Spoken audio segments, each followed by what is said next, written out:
Ir mergaitės, galima sakyti, apšilom prieš fizinio pamoką, prieš kūno kultūro pamoką. Prašom atsisėsti vėl visus. Mes dar jūs čia pakviesim tikrai, nes jūsų laukia dar daugybė pramogų ir muzikos pamoka, ir geografijos pamoka. Bet dabar norėsim pristatyti dar vieną pamoką, kuri yra beprotiškai svarbi ir įdomi ir svarbiausia, kas ją ves. Tai, ponios ir ponai, šeštoji pamoka – fizinis. Visi, mes fizinį ką tik buvom. Draugai mano, o skaičiuojam. Kartu. 7, 6, 5, 4, 3, Come on, garsiau.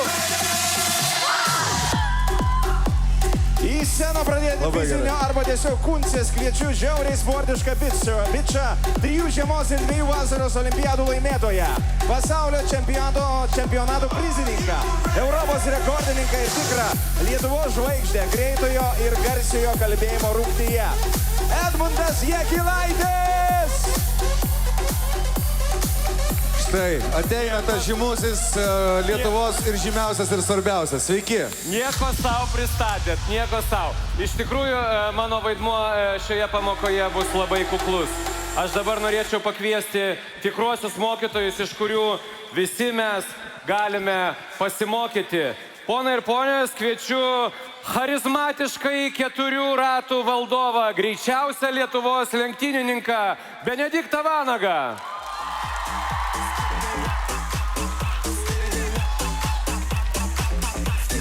Sveikas, Benediktai, prašau, gali įsitaisyti vienoje iš kėdžių. Žmogus žinantis, ko reikia, kad daug asmenybių paverstų vienu nenugalimu kumščiu. Pasitikime, Lietuvos vyrų krepšinio rinktinės vyriausiasis treneris Dainius Adomaitis.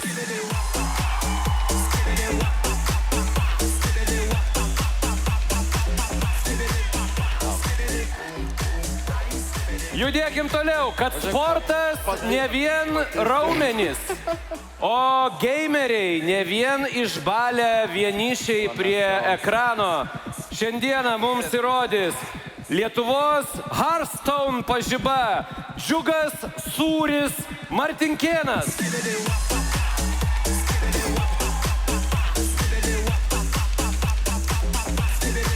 Sveikas, Džiugai, malonu matyti, prašau. Ar gameris yra profesija, o žaidėjai prie kompiuterių gali rasti aukso kasyklas? Ar e-sporto žaidėjai tik bičai, kurie labai mėgsta sėdėti prie kompo?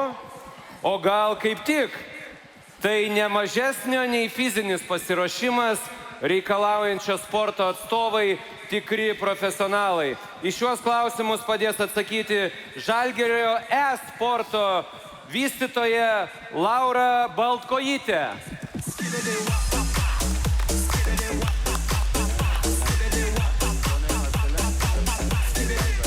Sveiki, Laura. Šią pamoką pradėsime pokalbiu su Benediktu Vanagu. Dėmesio į ekraną.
Taigi, Benediktai, tu pats sakai, kad viską, ką gyvenime galima pasiekti, galime apibūdinti viso labo 3 žodžiais.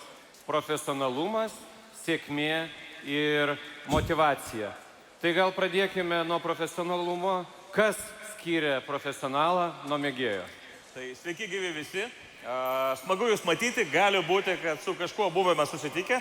Tai potencialiai, gal jūs ir esate girdėję apie tai, ką mes kalbėjom.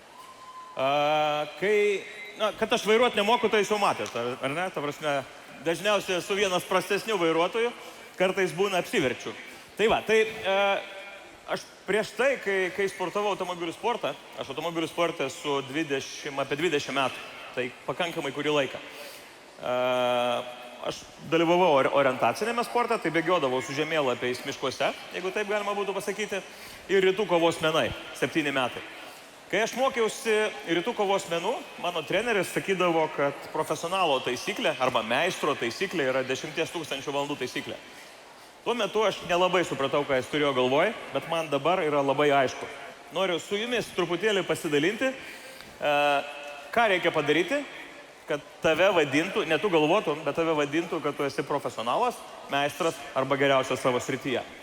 Nes, žinot, kai tu esi profas, tau nereikia išvažiuoti į Didžiąją Britaniją ir pardavinėti savo raumenų jėgos. Ar ne? Nes labai nemažai, ne visi, bet labai nemažai lietuvių išvažiuoja dėl to, kad jie nebūtinai kažką moka, bet už tai, ką panešk, atnešk, pastumk, pernešk, daugiau moka Didžioji Britanija. Bet jeigu tu esi profas, tokiu atveju tu gali turėti labai įdomų ir orų gyvenimą. Tai va, tai 10 000 valandų taisyklė, sakydavo mano treneris. Ir 10 000 valandų, nelabai aišku. Tai jeigu 10 000 valandų tu nuoširdžiai domiesi tam tikra sritimi, paskui tu supranti, kad nieko nebesupranti, bet aplinkiniai tave pradeda vadinti profesionalu. Tai kas yra 10 000 valandų?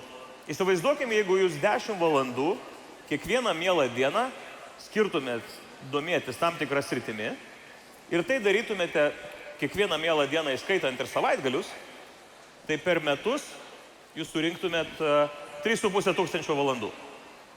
Ir po 3 metų, žiūrėkit, jūs profesionalai.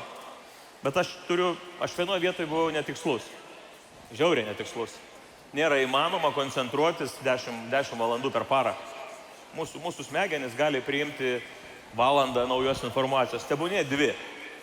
Tai vat jeigu 2 valandas jūs skirtumėte tobulėjimo arba domėjimosi tam tikrai sričiai, tai prireiks 15 metų, kol jūs būsite profesionalais. 15 metų skamba kaip daug, bet aš ne veltui pasakiau prieš tai, kad aš labai vėlai pradėjau sportuoti. Man buvo 18 metų, gal 19. Mano Facebook'e, man atrodo, net yra nuotrauka, keletą postų žemyn, kad aš tai pradėjau, tokia geltona Škoda buvo. Tai tas laikas prabėgo. Iš esmės, aš manau, kad jeigu jūs dabar pradėsite domėtis konkrečiai tam tikrą sritimi ir skirti tam daug dėmesio, neprabūti, jūs būsite profesionalas. Tai 10 000 valandų šito nepamirškite. Kitas dalykas, kas yra labai svarbu, ką tu pats visada mini, Benediktai, tai yra sėkmė. Ar būna profesionalams sėkmė? Ar sėkmė, kaip sako šiuose rūmose žaidžiančio Žalgirio klubo vadovas Paulius Motiejūnas, sėkmė nešioja darbininko rūbus. Tai ar vis dėlto toks dalykas sporte kaip sėkmė egzistuoja? Aš manau, kad ne. Mes visi kalbame apie sėkmę. Bet yra toks universitetas Stanfordas, vienas geresnių pasaulio universitetų. Galbūt kažkurie iš jūsų jame studijuos.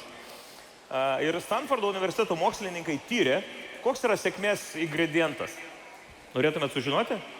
Tai pati didžiausia dalis sėkmės formulėje yra 33%, arba didžiausia dalis iš visų, visos kitos dalis jų yra labai daug, bet jos mažytės, nepatikėsit, bet tai yra užsispyrimas. Pasirodo, Winstonas Churchillis yra sakęs, kad sėkmė yra ėjimas nuo nesėkmės prie nesėkmės, neprarandant entuziazmo. Tai iš esmės, jeigu tu esi užsispyręs ir tu bandai ne vieną kartą, jeigu nepasiseka, bandai 2 kartą, 3 kartą, 4, kažkada žmonės paskui sako, kad tau pasisekė, bet iš esmės tu daug kartų bandėjai. Tai, žinokit, užsispyrimas yra vienas pagrindinių dalykų šiuo atveju ir tą tikrai reikėtų... Ir mes jau prieinam prie motyvacijos, Benediktai. Kas tave motyvuoja kaip sportininką? Mes kalbame dažnai apie įvairiausius žodžius, bet retai kada suprantam, ką jie reiškia. Motyvacija yra labai populiarus žodis ir jūs turbūt esate daug kartų girdėję, kas yra motyvacija. Tiksliau kalbėję apie tai, bet nebūtinai suprantat. Aš pats ilgai apie tai galvojau ir radau atradimą. Motyvaciją galima pakeisti kitų žodžių. Tai yra vienas žodis, tai yra lygybės ženklas su žodžiu tikėjimas.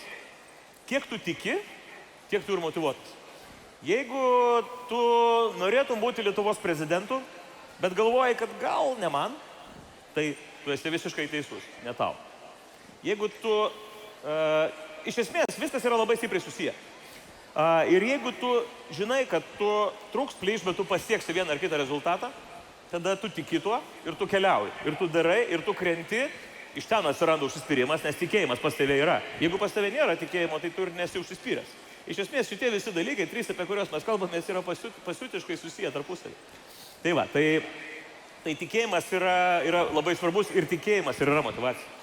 Dar vienas dalykas, kas man visada, žiūrint į Benediktą, visada svarbu, kiek yra svarbu tau kaip sportininkui ta pilietinė veikla, kurią tu užsiemi. Tu esi neoficialiai vadinamas Vyčio ambasadoriumi, tu daug dėmesio skiri kariuomeniai, mokyklom, įvairiam kitiem viešiem įsipareigojimam. Ar tai tau padeda kaip sportininkui siekti rezultatų? Na, aš gyvenime daug turėjau svajonių įvairiausių ir kada buvau jaunesnis, aš svajojau apie super automobilius, apie Porsche, apie Ferrari, apie daug tokių, žemiškų svajonių ir iš esmės aš viską jau esu turėjęs. Pas mane stovi garaže ir sportinis Porsche ir Ferraris kieme stovi, nes netilpa garaže, nėra vietos pakankamai ir visa kita. Bet žinokit, kaip pasakyti, vairuotojai džiaugiasi 2 kartus. Jisai kada nusiperka automobilį, kitą kartą, kai jį parduoda. Tai va, tai čia vienas dalykas, bet paskui ilgainiui gyvenant toliau aš pamačiau, kad kiti dalykai iš tiesų yra svarbesni. Ir šiuo atveju, kaip pasakyti, aš girdžiu, kai žmonės sako, man Lietuva nieko nedavė. Bet žinote ką? Stipri valstybė yra tik tai ta, kur piliečiai daugiau duoda negu ima. Ir tik tada tu gali būti savimi, tada tu gali būti nepriklausomas, tu gali būti laisvas, tu gali daryti tai, ką tu nori. Jūs turbūt esate gimę tuo metu, kai Lietuva jau buvo įgavusi nepriklausomybę, bet aš dar gyvenau, kai buvo Sovietų sąjunga. Ir žinote ką, mes negalėjom būti savimi. Tai tikrai yra labai svarbu, kaip pasakyti, gyventi laisvai ir keliauti savo keliu. Nes tokiu atveju tada tu gali kurti, dėlioti daug visokiausių dalykų ir tą mes galime padaryti tik tai drauge. Tai, labai ačiū, kad jūs esat. Tikiu, kad jūs visi tapsite profesionalais. Kai tapsite profesionalais, jūs čia turėsite labai įdomų gyvenimą, oro gyvenimą. Ir jeigu norėsite nuvažiuoti pasaulį, jūs keliausite. Bet aš esu daug keliavęs įvairiose pasaulio valstybėse, bet žinokit, kiek visur išvažiuoju, man vis tiek čia yra geriausia. Nuoširdžiai. Ačiū Benediktui Vanagui. Galite užduoti klausimus, Benediktas prisijungs ir mūsų pamokos pabaigoje mes dar galbūt turėsime laiko atsakyti į keletą klausimų. Ar čia yra moksleivių iš Vilniaus? Ar yra moksleivių, kurie serga už Vilniaus Rytą?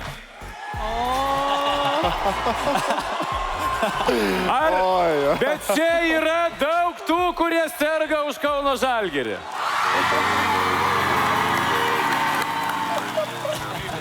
Tai aš tuoj pristatysiu krepšininką, kuris su Kauno Žalgiriu laimėjo Eurolygą.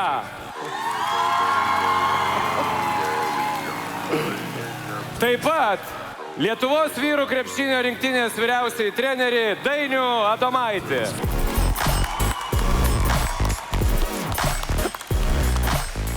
Taigi, Dainiau, pirmiausia klausimas jums apie turbūt esminę trenerio kaip tam tikro vadovo vaidmenį. Kaip sukurti tokį kolektyvą, kuriame daugybė išskirtinių, skirtingų asmenybių turėtų virsti viena komanda, vienu kumščiu. Ar čia yra trenerio darbo esmė apskritai ir kaip tą padaryti? Sveiki visi, pirmiausia, malonu matyti jūs visus čia ir tie gausiai. Manau, tai yra iš trenerio viena iš pagrindinių darbo tų gražiųjų pusių, kai susirenka skirtingi žmonės, netgi kaip klubinėje komandoje, tai skirtingos tautybės, skirtingos rasės, skirtingos religijos ir tu juos turi visus sudėti į vieną tą paveikslą. Kas yra pirmiausiai komanda? Yra daug skirtingų apibūdinimų, kaip gali būti, kas kaip supranta. Aš manau, tai mano profesija labai aišku, tai yra krepšinio komanda. Bet jums, jūsų komanda, tai gali būti jūsų klasė. Tai gali būti jūsų grupė draugų, kurie darote bendrą projektą. Tai jau bus komanda. Tai yra be galo svarbu, vienas pagrindinis dalykas dirbant komandoje ir norint suburti gerą komandą, kad žinoti, kad tam pačiam viršui tai yra komanda, yra numeris vienas. Savo asmeninės kažkokios ambicijos, savo asmeniniai tikslai, netgi kartais savo asmeninės pergalės negali būti svarbiau už tą bendrą tikslą komandos. Komandos tikslas, rezultatas ir taip toliau. Faktas yra vienas, kad komandoje kiekvienas turėsite, mes turime skirtingas rolės, skirtingus darbus. Tai daug kas matote, žiūrit krepšinio rungtynės, matote ką? Matote žaidėjus, matote tą vieną trenerį, kuris blogiausiai supranta krepšinį visoje salėje. Gal kartais pamatysit daktarą, jeigu atsitinka kažkokia nelaimė. Tačiau daug kas nemato tų už kadro liekančių žmonių, kurių darbas yra kartais kažkurio tai momentu netgi svarbesnis. Tai tarkim, tas pats komandos gydytojas, kuris padeda žaidėjam, kada atsitinka kažkokia tai trauma ar liga, bet jisai yra atsakingas už sudarimą viso žaidėjam meniu viso sezono metu. Kada reikia valgyti, ką valgyti, kurią valandą, kurio minutėm ir taip toliau, ką reikia gerti. Yra komandos menedžeris, kuris yra atsakingas už keliavimą, kada reikia keltis, kada reikia išvykti, negalima vėluoti ir taip toliau. Taip, kad daug tokių. Ir čia kiekvienas įneša indėlį į komandą. Kiekvienas turi savo rolę ir manau pagrindinis dalykas yra, kaip komandai tu susirenki pačioj pradžioj. Aš mėgstu labai sakyti komandos naujiem nariam, kurie mane žino, jau žino tą, kad yra komandai, kai pačioj pradžioj tu susirenki kaip prie bendro stalo. Ir čia yra labai svarbu pirmiausiai, kad ką kiekvienas iš jūsų galite duoti komandai. Ir kiekvienas privalote iš pradžių duoti. Įdėti ant to bendro stalo, o po to jau, kai ant to stalo bus jau labai daug pridėta ir tas sezonas, kaip jūsų mokslo metai, pas mus irgi sezonas panašiai, prasideda ir baigėsi, tada jau tu nuo to stalo imi visi kartu. Kuo daugiau įdėsi, tuo bus lengviau. Taip, kad čia yra labai svarbus momentas, kad tu turi aukotis kartais dėl komandos. Kai vienas paprastas pavyzdys, tarkim, žaidėjas vakare atrodo treniruosi treniruotė, viskas gerai buvo, naktį rotavirusas, žinot kas yra, ryte atsikėlė, be sveikatos, nemiegojęs, nieko, jisai ateina į rungtynės ir komandoje mato žaidėjai, kad jisai, kuris šiuo metu jisai jaučiasi blogiausiai, jisai labiausiai nori veržiasi į aikštelę žaisti. Ir visus kitus tai pakelia. Jam lengva pasakyti, man labai blogai jaučiuosi ir nežaisti.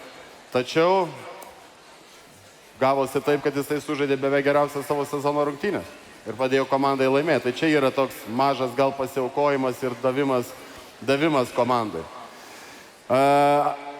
Kiti du dalykai, manau, kurie labai norint suburti tą komandą ir visiems, kaip mėgstama sakyti, būti tam vienam paveiksle, kad kiekvienas žinoti, ką daryti. Ir Benediktas labai gerai kalbėjo apie motivaciją.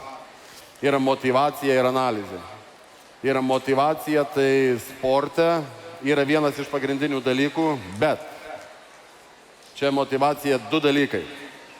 Būkit labai budrus apie 2 dalykus, kurie man nepatinka, truputį pradeda išsikreipinėti.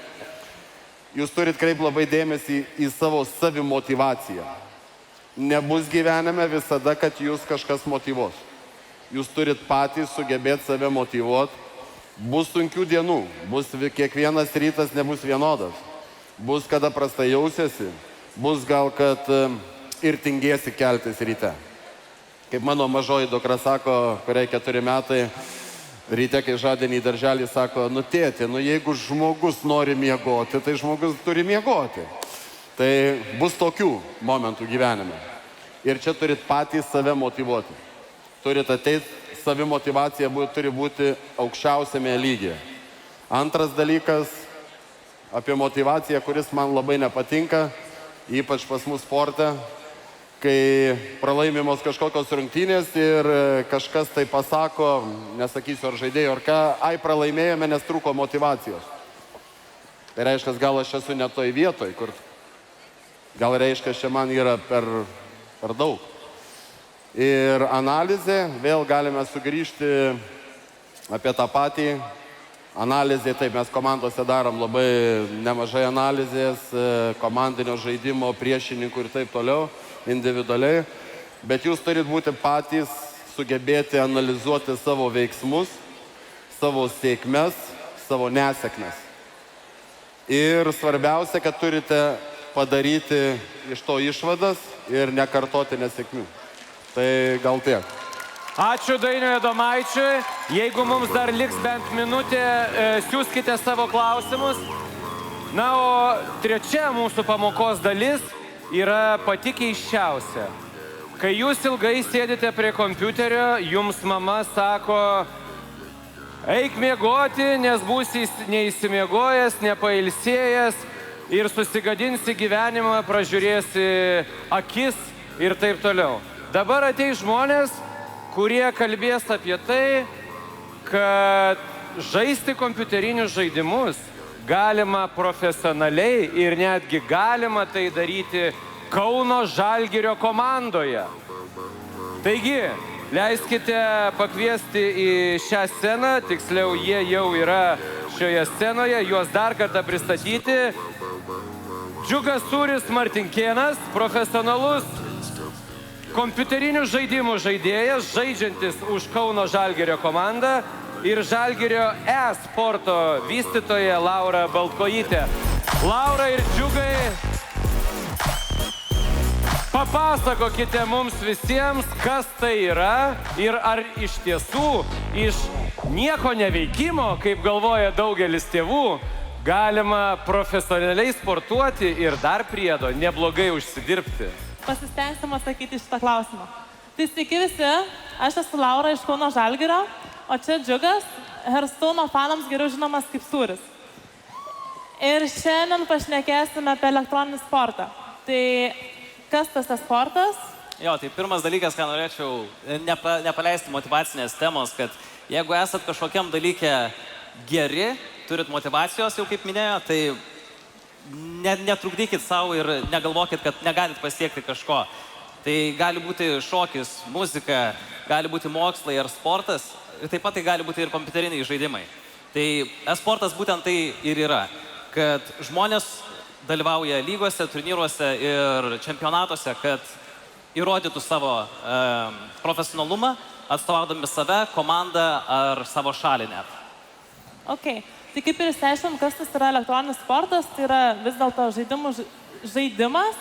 O dabar šiek tiek norėsiu, kad jūs pajudėtumėt ir atsakytumėt man į kelius klausimus. Tai pirmas klausimas, kas žaidžia žaidimus? Telefone, kompiuteryje? Ok. Dėkui, dabar tikrai matysim. Antras klausimas, kas stebite, kaip kiti žaidžia žaidimus? YouTube'e, Twitch'e? Aš tai pavyzdžiui stebiu, kaip Sūris žaidžia. Tai irgi stebiu. O dabar svarbiausias klausimas, tiksliau, kieno tėvai neleidžia žaisti žaidimų? Ok. Vis dėlto yra tokių. Tai dabar jau išsiaiškinome, kas yra sportas, žinome maždaug kokia situacija, žinote, kas yra žaidimai. Tai vis dėlto, ko reikia, kad būtum profesionalus sportininkas. Tai būti sportininku nėra tik tai gaiminti, reikia kaip ir sportininkui ruoštis tam. Tai vienas iš dalykų, kaip ir krepšinėje, kaip ir Dakaro ralyje turbūt, reikia suprasti žaidimą. Pavyzdys, tarkim, žaidžiant League of Legends žaidimą, reikia suprasti jo mechaniką. O, yra žaidžiančių, girdžiu. Ok. Tai esmė tame, kad turi žinoti, nuo ko prasidėjo žaidimas, kaip jisai keitėsi per metus, nuo A iki Z visas technikas. Bet žaidžiant skirtingus žaidimus, nes mes, pavyzdžiui, kaip Žalgiris, taip pat turime keletą komandų žaidžiančių skirtingus žaidimus, reikia tam tikrų skirtingų įgūdžių. Žaidžiant LOLą, turbūt jau esate susidūrę su tuo, reikia stipriai dirbti komandiškai, kaip komanda, tai reikia žinoti strategijas, kaip ir krepšinė, žinoti derinius, kalbėtis tarpusavėje. Komandinis darbas yra labai svarbus. Hearthstone žaidime, Džiugas man yra pasakas, jis yra labai panašus į šachmatų žaidimą, kas yra tikrai sportas, tiek teisiškai, taip bet kokiu atveju. Tai tam reikia didelės protinio sugebėjimo ir logikos. O kad tai užsifiksuotų. Taip, kad tie įgūdžiai nepranyktų, reikia nuolat treniruotis, kaip ir sporte. Taip pat gilinam savo įgūdžius, žinias. Yra informacinis aspektas, kad reikia visada sekti, kas vyksta pasauliniam lygyje, tiek tavo lygoje, ką žaidžia žmonės, kaip jie žaidžia, ar atsirado kažkas naujo. Tai įeina ir statistikos analizė, tuo pačiu yra ir treniruotės įvairaus pobūdžio. Galima individualiai treniruotis, galima treniruotis su komandom. Viskas labai priklauso nuo grinai žaidimo, kurį jūs žaidžiate. Tarkim, Žalgirio mūsų komanda sporto žaidžia League of Legends ir jie treniruojasi su treneriu, susirenka kartu į Žalgirio areną ir čia daro vadinamus skrimus ir žaidžia prieš kitas komandas, tai yra draugiškos varžybos, kai apsikeičiama tiesiog draugiškais smūgiais. Okay. Bet kuomet mes ruošiamės, tarkim, turnyrams, dabar irgi mūsų Žalgirio komanda ruošiasi finalams šį šeštadienį, tai reikia susidoroti ir su stresu. Šiuo metu aš irgi patiriu stresą, tai žaidžiant finaluose ant scenos taip pat patiriamas stresas iš auditorijos, tu žinai, kad tave stebi žmonės čia, internete ir tai yra tikrai sudėtinga. Tam pasiruošti mes turime psichologą, kuris yra dirbęs ir su olimpiniais sportininkais, jis taip pat išmano ir sportą, yra pats žaidęs. Na ir taip pat yra vienas iš sunkiausių dalykų suvaldyti, vadinamas tiltinimas, savoka atėjusi iš pokerio, bet ką tai reiškia? Turbūt jūs patys esate taip patyrę per kontrolinį ar per egzaminą, kuomet turi atsakyti atsakymą, bet tu niekaip negali to padaryti, nes negali priimti sprendimo. Tai tas vadinamasis tiltinimas tai yra, kad žaidimo metu žaidėjas užsiblokuoja ir negali priimti jokio racionalaus sprendimo. Su to mes dirbame ir psichologas padeda susivaldyti.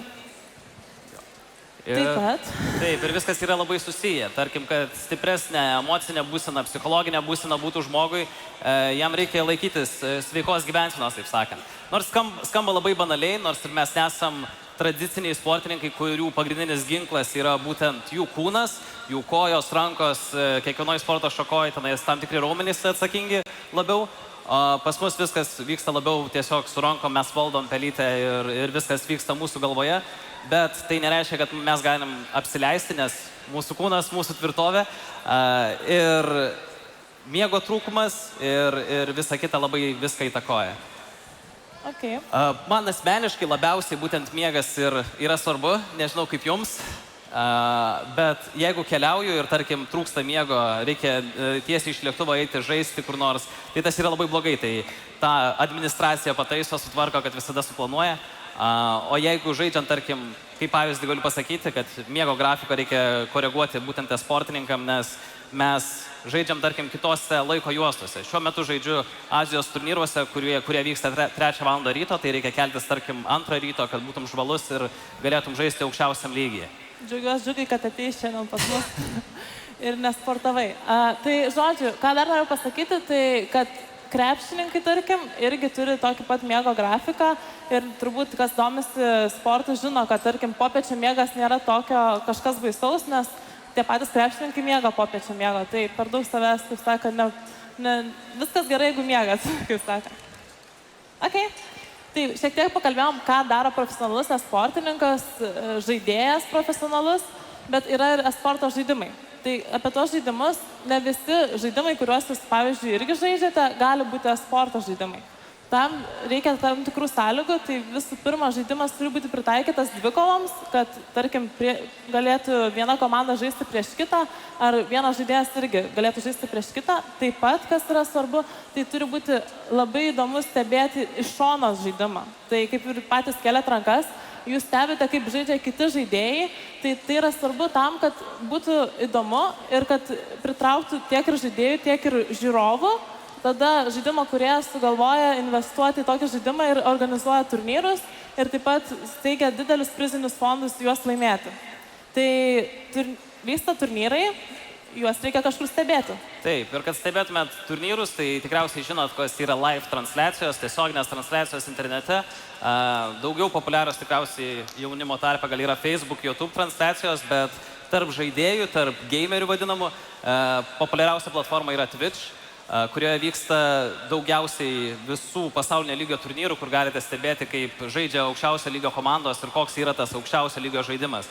Kad pamatytumėt, siūlau visiems prisijungti, pasižiūrėti tiesiog jums patinkantį žaidimą, kaip žaidžia žaidėjai, kurie paskiria labai daug laiko tam dalykui, nes tada suprantat, kad gerai, aš to negaliu dar padaryti.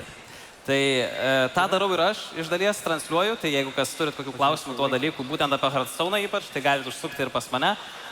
Įdomiausias dalykas yra tas, kad yra gyvai pokalbių kambarys, kuriame galima klausti dalykų ir streameriai atsako viską ir galite bendrauti gyvai su publika. Taigi taip. Dar kas yra įdomu apie sportą, jau šiuo metu yra ir esporto vadybos studijų programų. Lietuvoje kol kas to nėra, nors kiek girdėjau, Vytauto Didžiojo universitetas galvoja integruoti esportą į studijų programas. Tačiau visai netoli Lietuvos, Suomijoje, Didžiojoje Britanijoje, Danijoje jau galima studijuoti, kaip administruoti esporto komandas. Na ir dar įdomu tai, kad yra steigtos, tarkim, Jungtinėse Amerikos valstijose stipendijos, jeigu esi esportininkas, studijuoji tai ir žaidi už universitetą, tai gali gauti stipendiją mokslui tiesiog ir žaisti. Irgi, taigi. Pati esu iš Kauno Žalgirio, tai kaip nepakalbėti apie mūsų projektą. Tai mes prieš metus, beveik 2018 metų balandžio mėnesį, įsisteigėme Žalgirio esporto komandas ir turėjome tuomet 3 komandas – Hearthstone, League of Legends ir Counter-Strike. Ir pirmas renginys labai simboliškai, kuriame dalyvavome, vyko Kauno sporto halėje. Tai taip istoriškai viskas gražiai susidėlioja. Na, dabar turime likusias 2 komandas, tai viena iš jų yra League of Legends komanda, joje žaidžia 6 žaidėjai ir kaip jau minėjau, jie dabar labai ruošiasi šią savaitę Baltijos esportos lygos finalams, kurie vyksta jau šį savaitgalį Vilniuje. Tai mes turime ir trenerį, turime vadinamus, kuriuos pasako Džiugas Krimus, taip pat treniruočių stovyklas fiziškai čia Žalgirio arenoje, na ir su jais dirba psichologas, jie fiziškai turi taip pat būti pasiruošę šiam turnyrui. Taip, o mūsų disciplina nėra League of Legends, mes žaidžiam Hearthstone'ą, mes esam 3 žaidėjai, kadangi tai yra individualus sportas, tai mūsų komanda yra labiau simbolinė ir tam tikriem turnyram aktualu, bet dažniausiai žaidžiam po vieną, nes tai yra kortų žaidimas, strateginis, kur tu žaidi 1-1. Tai mes esu aš Sūris, tada yra dar Tomas ir Seras Vilgaudas. Tai mūsų didžiausi pasiekimai kol kas, mes kadangi negalim konkuruoti Lietuvos lygyje arba Baltijos lygyje, nes kaip ir turnyrų trūkumas yra, būtent mūsų žaidimo, mes iškart taikom į pasaulinę rinką ir į patį aukščiausią tašką, į pasaulio čempionatą.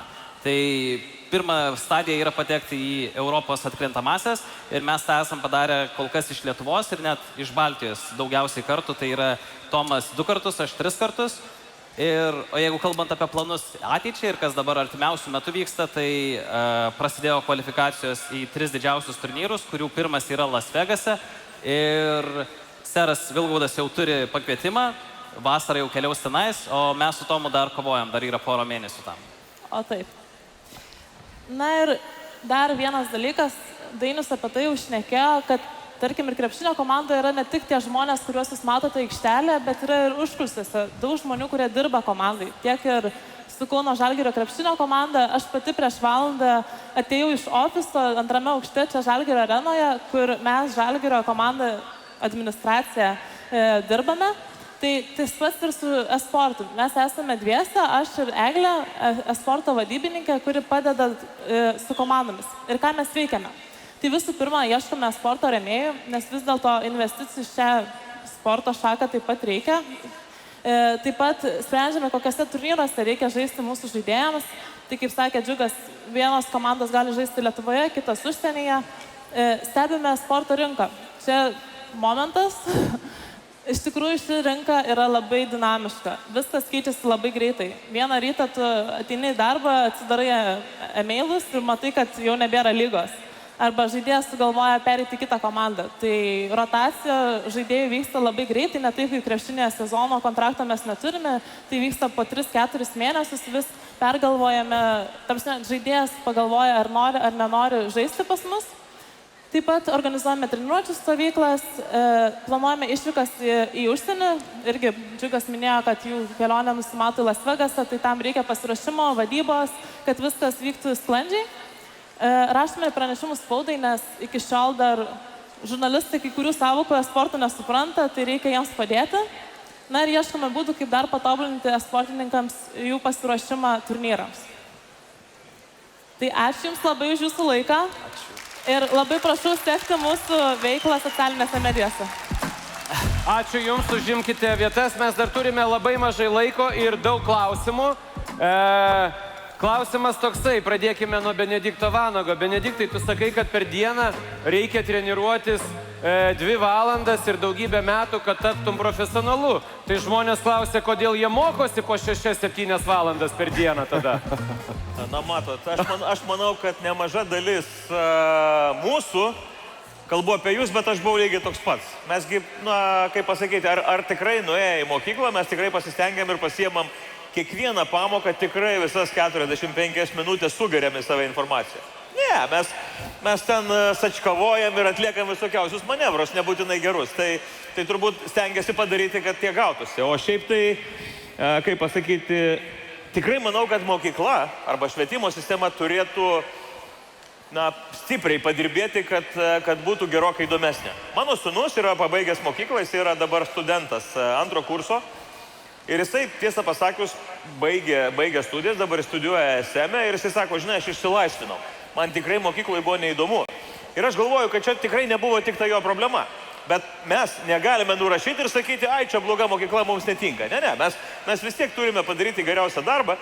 Bet kai aš šnekėjau apie tai, ką jūs norit pasiekti, tai čia yra tai kas jums yra įdomu, tai kur jūs keliausit. Ir čia yra, kiek jūs pasiimsit, tiek pasiimsit. Čia tie 10 000 valandų, tai aš kalbėjau apie, ką nuoširdžiai jūs į save pasiėmėt. Nepraleidot su knyga po pagalvę ar kažkur tai, bet ką jūs realiai pasiėmėt. Ir kai kolega šnekėjo, treneris, ne, Domaitis, aš šnekėjau apie savimotivaciją. Jeigu jūs galvojat, kad kažkas kitas jūs gali gyvenimą motyvuoti, pamirškit. Tik tai patys save ir niekas kitas. Nėra kitokios motivacijos, tik tai pats asmeniškai, jeigu padarai. Niekas kitas nepamotyvuos, atleiskit. Benediktui yra keletas klausimų, bet jau nebeliko laiko, tai pati lengviausia. Kokias dar vairavimo kategorijas turite, Benediktai? Aš turiu A, B, C, BE. Neturiu CE ir E. Turbūt, kitaip tariant, negaliu sunkvežimį su priekaba. Sunkvežimį galiu vairuoti, bet su priekaba negaliu. Ir autobuso dar negaliu, bet gal ir neprireiks. Ir dar vienas pabaigai juokingas. Koks jūsų ūgis, ar jis žemas, ar tik tas žmogus šalia aukštas? Tai iš tikrųjų Benediktas aukštas, tik tai tas šalia truputėlį aukštesnis. Žinokit, aš esu metras šuolyje, o šiaip tai turbūt gal 1,77. Nu, atleiskit, neužaugau, ką padarysiu. Toks jau esu. Ačiū, Benediktai. Dainiau, klausimas jums iš mūsų mokinių. Jeigu visi ir taip motyvuoti, kaip arba turbūt dar performuluočiau, kam tada užvedinėti komandą prieš varžybas? Tai realiai tu ir matai, ar yra jie motyvuoti, ar kartais reikia to spyrio į užpakalį. Taip kad treneris mokaisi kartu su komanda ir tu turi labai gerai jausti juos. Ir kartais reikia to spyrio, kartais reikia žodžio griežtesnio, bet vėl, kiekvienas esat skirtingi. Taip kad aš visada, aš manau, kad kiekvienas žaidėjas yra skirtingas ir su kiekvienu yra skirtinga kalba. O ką visai komandai? Ar yra kažkas, ką jūs dažniausiai sakote komandai? Yra viena tokia, jeigu labai trumpai, yra tokia viena tendencija, kuri pastaruoju metu labai aktuali yra bendraujant su kolegam treneriais, klubų vadovais, netgi žaidėjais, kaip tu nori surasti informaciją apie žaidėją. Yra labai dažnas, nelabai dažnas, yra, kuris pasitaiko dabar dažniau, apibūdinimas. Yra labai talentingas žaidėjas, labai daug dalykų gali padaryti, bet yra blogas komandos draugas. Tai čia yra didžiausias iššūkis, kad surinkti tuos, kurie būtų geri komandos draugai, geri žmonės. Ačiū Dainiui Adomaičiui. Ir dar vienas klausimas, greitas, trumpas klausimas. Džiugui Sūriui, kaip aš tik dabar supratau, kodėl tas pseudonimas pasirinktas. Labai neoriginalus. Ne, originalus, su rašysena tai tikrai originalus, su 8. Kiek laiko įdėjai į Hearthstone, kol tapai pro žaidėjų ir ar buvo kažkiek įgimto talento, ar vien žaidimas ir patirtis? Aš jau net negaliu įsivaizduoti, ar tai yra talentas, nes žaidžiu jau gal 5 metus, nes ką tik suėjo 5 metai žaidimai, tai nuo pat išleidimo žaidžiu. Ir kaip visi pradeda, malonumas buvo iš pat pradžių. Žaidži tiesiog paprastai. Ir iš to malonumo po to vis aukščiau žaidži ir tada pastebi, kad gali konkuruoti su geriausiais. Tai aš net žinau, ar čia buvo talentas, netalentas. Aš manau, kad tiesiog ilgas žaidimas ir po to perėjo į tą profesionalumą kažkokį. Taip. Ačiū Jums visiems, ačiū Jums, geros likusios, geriausios EVA pamokų dienos. Dėkojame mūsų lektoriui.